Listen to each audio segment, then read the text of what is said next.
ਅੱਜ ਦੀਆਂ ਖਬਰਾਂ ਵੱਲ ਚੱਲੀਏ ਤੇ ਪ੍ਰੈਜ਼ੀਡੈਂਟ ਡੋਨਲਡ ਟਰੰਪ ਉਹਨਾਂ ਨੂੰ ਤੀਜੀ ਵਾਰੀ ਜੋ ਆ ਇੰਡਾਈਟ ਕੀਤਾ ਗਿਆ ਆ। ਇਸ ਵਾਰ ਉਹਨਾਂ ਨੂੰ ਜੋ 2020 ਦੀਆਂ ਇਲੈਕਸ਼ਨਸ ਹੋਈਆਂ ਸੀਆਂ ਉਹਦੇ ਸਬੰਧ ਦੇ ਵਿੱਚ ਜੋ ਰਾਇਟਸ ਹੋਏ ਸੀਗੇ, ਵਾਇਲੈਂਟ ਰਾਇਟਸ ਹੋਏ ਸੀ ਯੂਐਸ ਦੀ ਕੈਪੀਟਲ ਤੇ, ਜਸਟਿਸ ਡਿਪਾਰਟਮੈਂਟ ਨੇ ਅਕਾਊਂਟੇਬਲ ਕੀਤਾ ਆ ਪ੍ਰੈਜ਼ੀਡੈਂਟ ਡੋਨਲਡ ਟਰੰਪ ਉਹਨਾਂ ਨੂੰ। ਪਈ ਉਹਨਾਂ ਨੇ ਜਿਹੜੀ ਟਰਾਂਸਫਰ ਆਫ ਪ੍ਰੈਜ਼ੀਡੈਂਸ਼ੀਅਲ ਪਾਵਰ ਆ ਉਹਨੂੰ ਬਲੌਕ ਕੀਤਾ ਤੇ ਅਮਰੀਕਨ ਡੈਮੋਕ੍ਰੇਸੀ ਨੂੰ ਥ੍ਰੈਟ ਕੀਤਾ ਹੈਗਾ। 4 ਕਾਊਂਟ ਇਸ ਇੰਡਾਈਟਮੈਂਟ ਦੇ ਵਿੱਚ ਹੈਗੇ ਆ। Third criminal case president Donald Trump ਹੋਣਾ ਦੇ ਅਗੇਂਸਟ ਇਹ ਚੱਲ ਰਿਹਾ ਸੀਗਾ। ਕਹਿੰਦੇ ਭਈ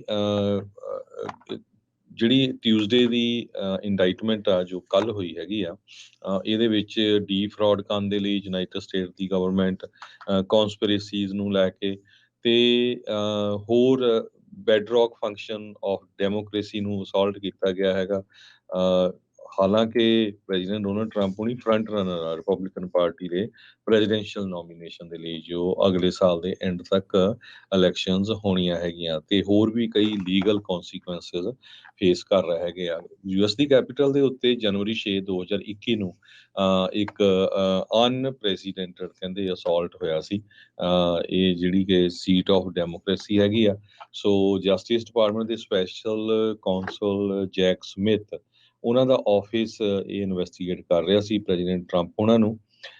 ਤੇ ਉਹ ਕਹਿੰਦੇ ਵੀ ਸਾਰਾ ਕੁਝ ਝੂਠ ਬੋਲਣ ਦੇ ਨਾਲ ਹੀ ਵਾਪਰਿਆ, ਨਹੀਂ ਤਾਂ ਇਹ ਚੀਜ਼ ਇਦਾਂ ਦੀ ਨਹੀਂ ਵਾਪਰਨੀ ਸੀ।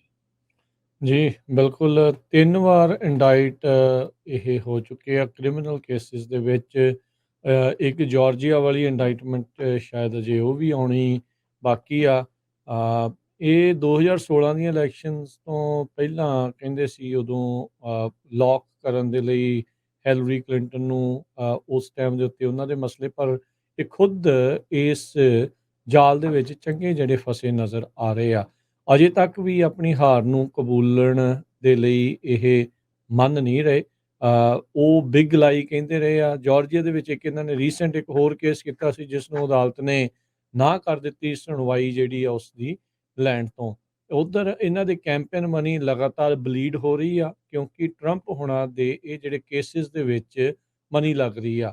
ਜਿਹੜੇ ਕੈਂਪੇਨ ਡੋਨਰਸ ਆ ਉਹ ਵੀ ਕਈ ਸਵਾਲ ਚੱਕ ਰਹੇ ਆ ਵੀ ਭਾਈ ਅਸੀਂ ਤੁਹਾਨੂੰ ਕੈਂਪੇਨ ਰਨ ਕਰਨ ਦੇ ਲਈ ਮਨੀ ਦੇ ਰਹੇ ਆ ਤੇ ਤੁਸੀਂ ਆਪਣੇ ਜਿਹੜੇ ਪਰਸਨਲ ਕੇਸਿਸ ਆ ਉਸ ਉੱਤੇ ਸਾਰੀ ਮਨੀ ਸਪੈਂਡ ਕਰਨੀ ਜਿਹੜੀ ਉਹ ਸ਼ੁਰੂ ਕਰ ਚੁੱਕੇ ਆ। ਉਹਨਾਂ ਦੇ ਦੁਆਰਾ ਆਈ ਜਿਹੜੀ ਵਕੀਲ ਰਿਪਰੈਜ਼ੈਂਟ ਜਿਹੜੀ ਉਹਨਾਂ ਨੂੰ ਕਰਦੀ, ਉਹਨਾਂ ਨੇ ਕਿਹਾ ਵੀ ਇਹ ਕੈਂਪੇਨ ਦਾ ਹੀ ਇੱਕ ਹਿੱਸਾ ਹੈਗਾ ਆ। ਸੋ ਹੁਣ ਜੈਕ ਸਮਿਥ ਜਿਹੜੇ ਸਪੈਸ਼ਲ ਕਾਉਂਸਲ ਆ ਉਹਨਾਂ ਨੇ ਵੀ ਇਹਨਾਂ ਨੂੰ ਇੰਡਾਈਟ ਕਰ ਦਿੱਤਾ ਤੇ ਕਹਿ ਸਕਦੇ ਆ ਵੀ ਤਿੱਖੇ ਜਿਹੜੇ ਬਿਆਨ ਆ ਉਹ ਤੰਜ ਕੱਸੇ ਆ ਵੀ ਉਹਨਾਂ ਨੇ ਲੋਕਤੰਤਰ ਨੂੰ ਵੀ ਇਹਨਾਂ ਦੇ ਦੁਆਰਾ ਕੀਤੀਆਂ ਗਈਆਂ ਗੱਲਾਂ ਆ ਉਸ ਨੂੰ ਖਤਰਾ ਜਿਹੜਾ ਉਹ ਦੱਸਿਆ। ਟਰੰਪ ਕੈਂਪੇਨ ਨੇ ਜਵਾਬ ਦਿੰਦੇ ਹੋਏ ਕਿਹਾ ਵੀ ਇਹ ਜਿਹੜੇ ਚਾਰजेस ਆ ਸਾਰੇ ਫੇਕ ਆ। ਜਿੱਦਾਂ ਆਪਾਂ ਨੂੰ ਪਤਾ ਹੈਗਾ ਵੀ ਅਕਸਰ ਟਰੰਪ ਹੁਣੀ ਇੱਦਾਂ ਹੀ ਆਖਦੇ ਹੈਗੇ ਆ। ਸੋ ਟਰੰਪ ਹੁਣਾਂ ਦੇ ਦੁਆਰਾ ਜਿਹੜੇ ਫੇਕ ਇਲੈਕਟੋਰਸ ਜਿਹੜੀ ਸਕੀਮ ਸੀਗੀ ਉਹ ਵੀ ਪਲਾਨ ਦੇ ਵਿੱਚ ਇੰਡਾਈਟਮੈਂਟ ਦੇ ਵਿੱਚ ਉਹਨਾਂ ਚੀਜ਼ਾਂ ਦਾ ਵੀ ਜਿਹੜਾ ਉਹ ਨਾਮ ਜਿਹੜਾ ਉਹ ਆ ਰਿਹਾ ਹੈਗਾ ਆ। ਸੋ ਕਾਫੀ ਜਿਹੜੀਆਂ ਮੁਸ਼ਕਲਾਂ ਇਹਨਾਂ ਦੇ ਲਈ ਲਗਾਤਾਰ ਕੱਸੀਆਂ ਜਾ ਰਹੀਆਂ ਆ। ਫੈਡਰਲ ਇੰਡਾਈਟਮੈਂਟਸ ਦੇ ਬਾਵਜੂਦ ਵੀ ਉਹ ਕੈਂਪੇਨ ਦੇ ਵਿੱਚ ਰਿਪਬਲਿਕਨ ਪਾਰਟੀ ਦੇ ਲਈ ਉਹ ਜਿਹੜਾ ਉਹ ਲੀਡ ਉਸ ਦੇ ਵਿੱਚ ਕਰ ਰਹੇ ਆ।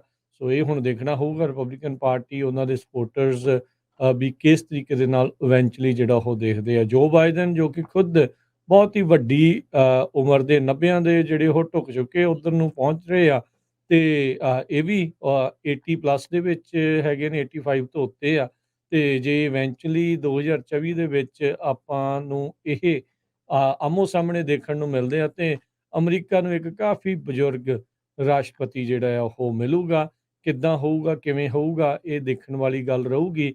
ਪਰ ਹਾਲ ਦੀ ਘੜੀ 2024 ਦੀਆਂ ਇਲੈਕਸ਼ਨਸ ਪ੍ਰਾਇਮਰੀਜ਼ ਤੋਂ ਪਹਿਲਾਂ ਇਹ ਜਿਹੜੀਆਂ ਇੰਡਾਈਟਮੈਂਟਸ ਜ਼ਰੂਰ ਇੱਕ ਗਲੇ ਦੀ ਹੱਡੀ ਜ਼ਰੂਰ ਟਰੰਪ ਹੋਣਾ ਦੇ ਲਈ ਬਣੀ ਆ। ਪਰ ਉਹਨਾਂ ਦੇ ਸਪੋਰਟਰਸ ਇਹ ਸਾਰੀਆਂ ਚੀਜ਼ਾਂ ਨੂੰ ਦਰਕਨਾਰ ਕਰਦੇ ਹੋਏ ਉਹ ਜਿਹੜੀ ਸਪੋਰਟ ਉਸ ਦੇ ਵਿੱਚ ਲਗਾਤਾਰ ਫਿਰ ਵੀ ਲੱਗੇ ਹੀ ਰਹਿੰਦੇ।